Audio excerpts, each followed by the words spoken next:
Welcome back to another episode of Psychocinematic. Today I have another special guest. His name is Mike Diva, and you may already be familiar with him and his work because he's directed music videos for some huge artists like Lil Nas X and Doja Cat. He also directs the digital shorts for Saturday Night Live. So without further ado, here's Mike. Mike, thank you for being here. I really appreciate it.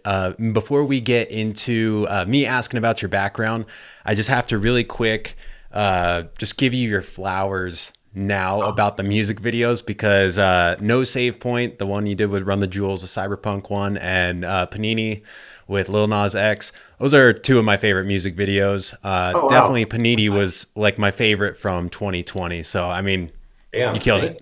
That's so nice. Thanks, man. Don't worry, I'm not gonna make you feel uncomfortable after that. I just wanted to get that out there. Those are some really good music videos. I appreciate that. That's so nice. I haven't done a music video in a minute, so Yeah.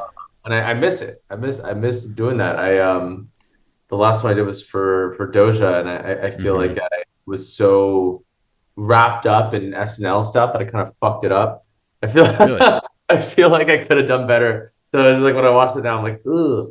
I'm like, it's that sounds great, but sometimes it's like, to do other projects at the same time, it's damn near impossible. So That's funny. My friends and I, when that music video came out, like that was in our constant rotation. Good song, good video.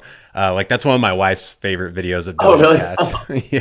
Thanks, man. Yeah, it's so funny because like when I watch it now, all I can see is just like, oh, I wish I had like more time to like develop this, and it just like kind of turned into one of those things that just kind of ended up being like I was it was my second week of SNL Mm, when I was like really in pre-production of that.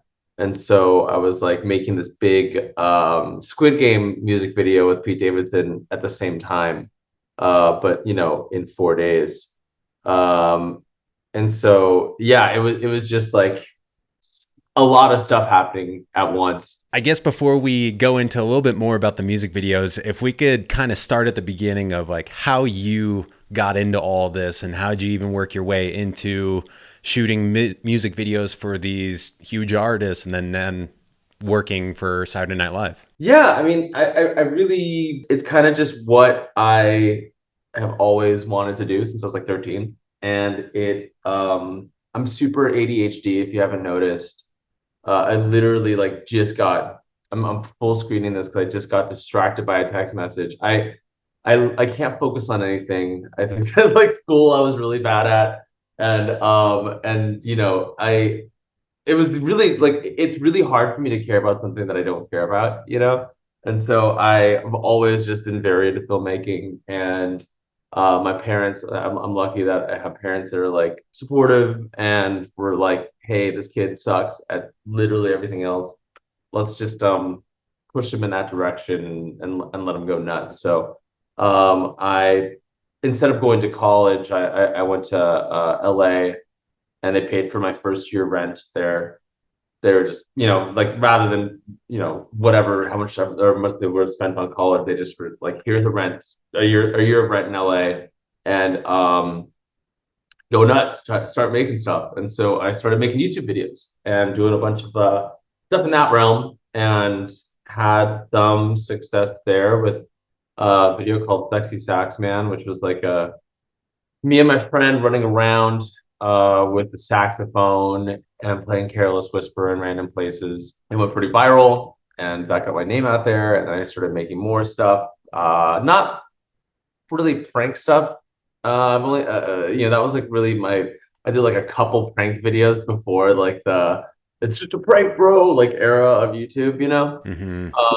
And just a lot of weird shit, and that somehow blossomed into doing music videos and commercials, which I'd always wanted to do.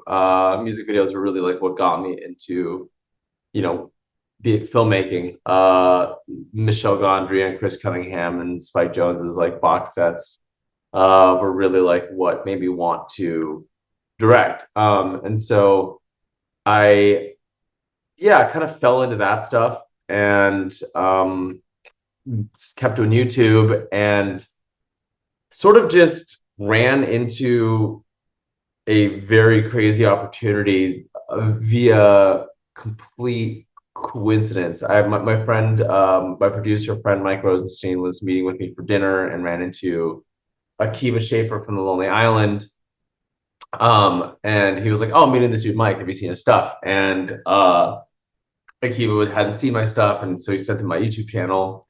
And I was like, "There's no way that he's gonna like hit me up after watching my stupid YouTube channel. This dude's like one of my heroes, you know, like truly Hmm. like helped shape my comedic sensibilities." And he hit me up and asked me to do all the visuals for their live show. And so I started working closely with the Lonely Island guys. I ended up making like an original song for them and like doing a bunch of like really close collaboration, and they were so happy with that they asked me to co-direct their Netflix special with them. And so I did that, and then fast forward like a couple years later, um, they helped me get the job for SNL. Hmm. And yeah, that is the story. That's super cool that your family did that for you to go to LA for a year instead of college and they saw where your talents were lying. Because I've never even heard of that. But that's like super cool. And I feel like that would be helpful for like any kind of creative person. I fell into the trap right after high school where it was like, if you don't go to college, you're a loser, you know? And so then I went Right. to community college as if that, you know, that's making me something. And, didn't use my degree or anything. I'm lucky to be like the youngest child, so it's Mm. like my older brother, like went to Berkeley, and like they were like, okay, cool. Like we got one that like is smart and did the college thing, and then we have like the other one that's kind of dumb and like whatever, just send them to LA. Hmm. That's But yeah, funny.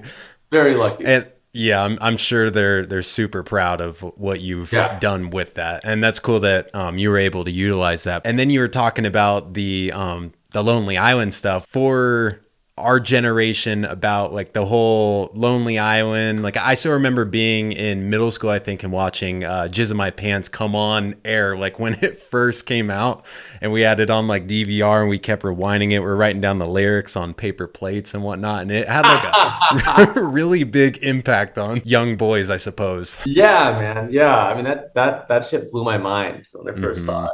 And I've been watching them before even SNL, I was watching them before Hmm. YouTube did their website when I would watch their like quick time videos and stuff. Wow, Yeah, it's crazy. Like I even cold emailed them back before they were on YouTube or SNL or anything. that's Uh crazy. like, what kind of cameras do you guys use? And like da da da. And they never got back to me, those motherfuckers. But yeah, it's crazy that like flash forward, like 15 Hmm. years later, and then I'm working like closely with them, and yeah, it's awesome. They're the best. I think that Hmm. like responsible for some of the best comedy in the past like 2 decades. So let me ask you about the No Save Point music video with Run the Jewels. What is that workflow like as opposed to making a regular music video to now be like paired up with the artist plus a video game, and a video game that I believe at the time is not even released yet? Like there's got to be a million more hoops to jump through as far as like the visuals go to make sure that it aligns with the Yeah, game. yeah. That video, that whole process, like start to finish, was like a year, and it was Holy crap. crazy. I was a huge Run the Jewels fan, and obviously like a huge Cyberpunk fan in general. And it was a very difficult process because it was essentially like we couldn't do anything from the game literally. Because I wanted to bring elements of the game into the real world, and the challenge was that everything had to be abstracted to the point where nobody could misconstrue that what they're watching is actual game footage or anything close to it.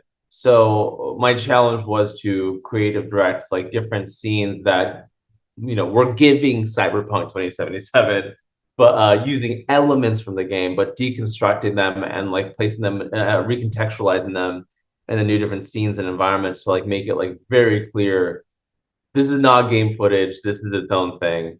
And so every single shot had to be like its own kind of run through the whole team in Warsaw and all that stuff. And you know it was just like sometimes making a music video like Little Nas, the Panini video, it's a little easier because like you have a story to tell, and you just get to figure out like fun ways to tell this little story. Whereas like with something like the No Save Point video, I find like just throwing cool imagery at the audience is like a little bit trickier sometimes because like Hmm. there's no all you have is just surprise, the element of surprise and the element of like wow factor and like showing new imagery and a new thing. And then if you go back to this environment, it's like, okay, well, the audience has already seen that. So what are you going to do to add to that and make it more interesting? So, Right. you know, it's like you have less structure and to fall back on. So it was more just like me trying to come up with like cool shots and cool looking things and throwing them at the wall and seeing what we could afford and seeing what CD Projekt I was down for because the budget wasn't that crazy for this Hmm. video. Yeah, that was the main challenge was just like coming up with cool looking stuff that was worthy of like the Cyberpunk X Run the Jewels crossover, you know. For that on Twitter, I'd reached out. I basically tagged LP and Killer Mike in a tweet, and like I think I was drunk, and I said I'd like chop my dick off to do a Run the Jewels video. And LP like I don't know why that was like thinking back on that now, that is the fucking wildest way to approach somebody to do a music video. And LP hit me back and was like, "There's no need to do that. Like we're and so I pitched on their video for Oola La, but I never got it. And then like right afterwards, I coincidentally just like happened to, you know, Cyberpunk had me, the team at CD Projekt Red wanted a music video for the No Save Point. So it all worked out. And I didn't have to chop my dick off, so that's cool. Yeah, that's awesome.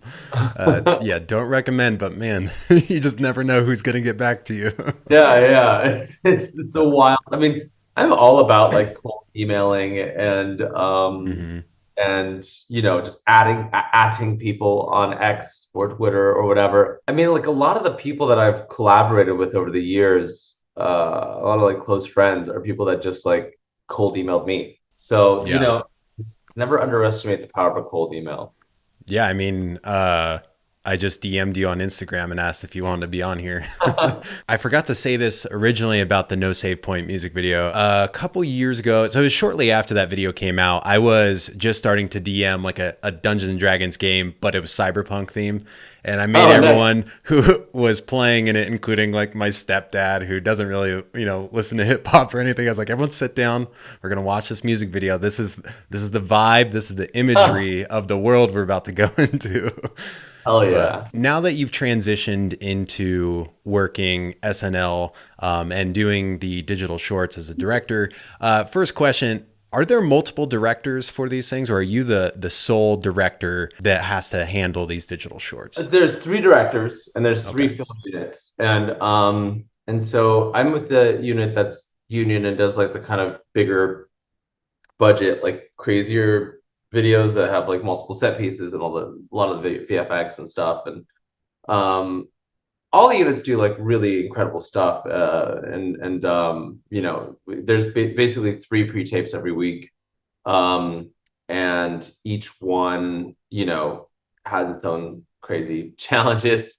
Hmm. Uh, but yeah, so there's Ghost Unit, Beast Unit, and Film Unit. And so I'm in Film Unit. They're all fun names. They all sound like Tom Clancy novels or something. Hmm. So that unit never changes. Like you get to work with the same crew. Yeah, yeah, Okay. yeah. It's nice. Yeah, because I feel like that would just make it that much more difficult if you had to start new relationships with all these new people every week when you're, putting together something so massive. Yeah, no, that would my team is very like we become very tight knit and we kind of Hmm. we move very fast and so it's really important to have people that you trust and that you have like a good working relationship with. The show's pace, our schedule, the way that we get it done every week is not like it should not be possible. What I was really curious about is like what the average week schedule looks like in your position, because I was also started thinking about, like the stars that are coming in to be in there. So like Pedro Pascal comes for the Mario Kart one. Like, does he have to show up a week early in New York, or are you guys flying out to him? Like, because you need to have it done the day that it's airing. So, that would probably take, like they got to You got to start working on that early, right? There's no shooting the pre-tapes. The pre-tapes are all shot on Friday, and Hmm. then they're all finished on Saturday. Full stop. Like that's it. There's no like even for something like Mario, it's That's like crazy. you shoot it Friday and it is done literally 2 minutes before it's on television. It's exported and shot into the server and it's like on TV. And then No it's, fucking you way. know, for something like, yeah. So it's like for Mario Kart, we knew we were going to do it at the beginning of the week. We knew it was a big swing and it was going to be like a crazier thing. So we got one extra day. So we started working on it Tuesday night instead of Wednesday night, which got me the ability to bring in some friends from Corridor Digital and Hmm. Roku guys like have a couple of friends from there that I was able to bring on to kind of because I knew it was going to be like a crazier VFX lift, and so we started pre-building assets like the Goomba and like the some of the tracks and um, the environments and stuff. And then on Wednesday, more pre-pro, and then Thursday I was able to kind of have a good idea of the shot that I wanted and exactly like what I wanted to do to pull this off. And so I was able to actually have the time to make a pre-visualization with my DP, and like we got some toy cars and we're able to like shoot the entire chase sequence and the ending beats like as a crapomatic, and really have a clear idea of like what we were doing so that the artists could continue working on stuff with a more clear direction of what I wanted, and they were able to like match the shots and whatnot,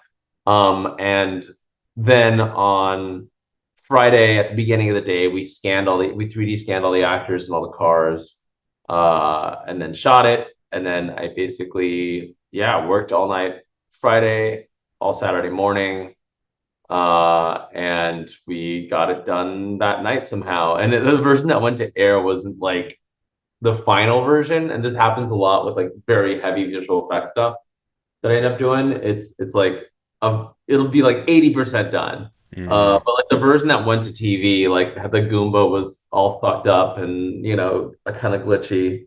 And so yeah, like that was a last minute swap between air and web, was that Goomba and just a couple other like finishing touches on VFX. And so then usually like I'm done with the sketch like that around 3 a.m. Saturday morning, Sunday morning. Hmm. And then that gets uploaded to web and to the reruns of the episode. What happens if the thing is just not done? Is that, do you guys have a backup? No, it's never really happened before where like it gets like there's green screen shots like left in. It's just like Yeah. some stuff just looks shittier than others. I've done a lot of crazy visual effects stuff at the show, and it's never really been like I've never really had a case of it just being like egregiously not done. Hmm. It's always been, there will be a handful of shots that make me cringe when I watch them, but I feel like also to the average viewer, especially the people who are watching it live, it's like it's not. I don't think it's stuff that they would really notice. Right. Although there is one sketch that I did a few weeks back called "Naked in New York" and "Fully Naked in New York," and it was Emma Stone and Chloe Trost and Marcello, and there was like blurring all the bodies in that. There's so many naked people and so many shots with naked people and like tracking all the blurs and stuff. Like ended up being like a huge Mm. crazy VFX lift at the last minute. And there was one shot that went to air where there was like no blur on Chloe's body. And like she was wearing like skin colored underwear and stuff, but it was still like a pretty like ugh, like that went on TV. Yeah. Yeah, Dang. we fixed it right away, but like that was pretty rough. That was like I felt pretty bad. Sometimes these things just happen, It's like just like a little Hmm. glitch gets through the system because like things are changing so much and there's so much work and so much processing power. It's just like, by the time that the project was finished in the edit, like the computer was dragging and it was just like hard to really even QC anything. It was nuts. Do you guys start on Wednesday because the writers are going the days before that? Yeah, so basically on Wednesday there's that's when table read happens, and usually about like eight pre-tape sketches go to table, and of those eight, three get picked. So that's all Wednesday. That ends around like 9:30, and then around like 10, I know what sketch I'm doing, and then like 10:20 we get on a Zoom with the heads of all the departments and the writers and like figure out stuff like how many extras we need, what the wardrobe is like, what the hair is like, and then we start figuring out the sets. And that's the other crazy thing about the pre-tapes is that like we can't shoot on location anywhere because there's no time to pull. Like they won't let us pull permits in time. So Hmm. essentially everything has to be built indoors from scratch, like in overnight on Friday. So it's or sorry, on Thursday. So if we're shooting something in a Waffle House, rather than like go to a Waffle House, like they have to build the interior and the exterior Thursday night, and then I get there Friday morning, and it's like, oh, there's a Waffle House here. That's crazy. It's nuts, man. Yeah, yeah. Actually, my production design team just won an Emmy, so that's awesome. Wow. Yeah, that's well deserved. And you guys are doing that in New York, like however many floors up, or are you guys like on a base Yeah, level floor? yeah. We're on the third floor of a Okay. studio. All sounds super overwhelming, honestly. What does the time off look like? Do you get like a 2 day off in a work week? Do you get to ever take It's vacation? actually like kind of all things considered, it's very chill. Like I get Sunday through Wednesday during the day off, and Hmm. then every three shows we get 2 weeks off, and Oh then wow. a big old summer break, and then a big winter break, and so it's a lot like high school. That's a lot better than I anticipated. Actually, yeah, yeah, it's like it's the weeks that we're on. It's you get not that much sleep, but Hmm. then your body gets to like hibernate for a couple weeks after that, so that's cool. Now, let me ask you, do you have aspirations in the future to direct some sort of full-length feature film? Yeah, I mean that's the goal.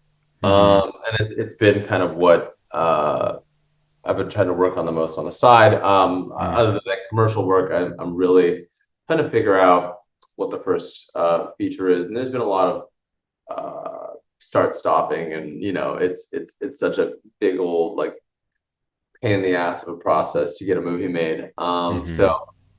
But I'll get there. I just like I haven't really like I have a couple things kind of formulating, and we'll see what happens. But I really hope to do something with Andy and the Lonely Island guys, and do Hmm. something in the horror realm as well. Nice. Will it be cyberpunk themed? We'll see. I mean, there's definitely some stuff that's floating around. I want to do a cyberpunk comedy. That'd be sweet. I have been following you on Instagram for a while, and I've seen that you've had these crazy birthday party themes. I think you do like a dual birthday party with Yeah. one of your other friends, and I think the ones that I've seen on there was like I probably have the names wrong. It's like Olive Garden chic, and then like Garfield or something. Yeah, yeah. It was actually Olive Garden 2049, and Okay. a cyberpunk Olive Garden themed. Hmm. And so, people had to dress like future casual. I had an Olive Garden simulator, so I went to like an Olive Garden and I recorded the inside from different angles, and then like projected that on the wall. That's Uh, awesome. I got way too drunk at that one actually. I blacked out, but I and then the one I did last year with my friend Whitney was Avant Garf, and it is Jim Davis's Met Gala. Gotcha. That's awesome. So I'm curious, for your birthday party this year, do you already have a theme Oh planned? man. Okay, I have some stuff. I have two ideas that we're knocking around, and I want to see what you think is best. Hmm. Office Christmas Party, I think is one in the lead where it's Hmm. of course this is happening in June, so I always love a Christmas party outside of the Christmas realm, but also it being an office party is funny to me. Hmm. But I don't know if it's got the je ne sais quoi that like Olive Garden 2049 or Avant Garde has. Um, And the other one is that I just started kicking around is sword disco. And basically at the door, everyone will get like a light up sword, and then there's disco music, and everyone like fights with swords and listens to disco. I don't know where else to go with that. Which one? Which Hmm. one would you vote for? So I think they both have promise. I would agree with what you're saying about the Office Christmas party, that like based on your other two themes, like it needs like an extra One more thing to element. it. I Yeah. know. Which one would you rather go to? Probably the Christmas party, just because I could see someone hitting me way too hard with a sword. That's true. That's true. Yeah, Or yeah. when I'm not looking. Just get hit in the back of the head or something. Okay, okay. So the fear is what is going to keep you Yeah. away from The disco. unknown. Yeah, no. Yeah, yeah, yeah. One of my final questions would be, if you were talking to someone who's looking to get into directing right now, who maybe has just been doing, like local directing, or maybe working for like smaller musical artists, what advice would you give them to kind of get going, I guess, in a bigger production path besides cutting dicks off? Yeah, well, I mean, yeah, go on Twitter and threaten to cut your dick off, making as much shit as you possibly can and not stopping and releasing it on the internet and TikTok and Instagram and basically following what other creators are doing and you know really keeping up your fingers on the pulse of like what's going on out there, and then taking what's hitting and putting your own spin on it, and not just doing what everyone else is doing, but rather making things that are trending and things that people are talking about your own, and whatever that may be. It is really just all down to perseverance and luck, and I think that just never stop, never stopping. Mhm. With that idea of keeping your finger on the pulse, because I've thought about that even in terms for like what I do with like the movie stuff. And if you're affiliated online at all, like trying to do something on social media, really feels like you do have to have the finger on the pulse. But then the balance of like the mental and wellness that can come with social media. Are you Right. someone who also struggles with that, or do you have Oh like yeah. good ways to keep yourself? No. No. No, no, it's real bad. I'm really, really addicted to my phone and the scroll, as it Mm, were. I cannot stop. I even got like a lock box for my phone that like mm, keeps it keeps me from using it at certain times of day that I need to use more. I haven't really used it in a while. hmm. But basically, like it literally locks your phone and like there's like a countdown. Like you can't use it up Wow. for an hour or whatever. That Um, sounds like a good horror movie idea right there. Can't use yeah, your phone right. and then it's like something happens. It's just called Lockbox. No, yeah, it hasn't helped. Now that box is in a drawer. So yeah, it's not great, but I also do feel like all our brains are rotting, and it's important to keep up with that because everyone's got this, so it's fine. Our brains are turning into mush. Yeah. Well, that is a super uplifting tone to end on, is that Who you keep your finger cares? on the pulse. Whatever. Just go on your phone and Yeah. scroll through TikTok. Yeah. Our Fine. brains will You're be fine. mashed potatoes. Yeah, but at But least we're already past our formative years, and they're not mm, as mashed potatoes as all the kids growing up today with iPhones. So we got yeah, that going for us. that's going to be an interesting social experiment to see play out as we get Oh older. man, yeah. Just but everyone else, Gen Z and under, is not in for a good time. Yeah, no, I don't think so. Well, listen, I really am grateful that you took the time to be on this podcast, share some of your wisdom and your experience at Saturday Night Live, and also working on music videos, and that you were able to put the phone away to speak to me. I really appreciate it because I know the poll too. Oh man, thank you so much for having me, and hopefully you can edit this into something cohesive. I feel like I was all over the place, so No, uh, I think it was fine. And really chop this bitch up, really chop and. all right, I'll do my best. All right, thanks, Victor. Thanks, man.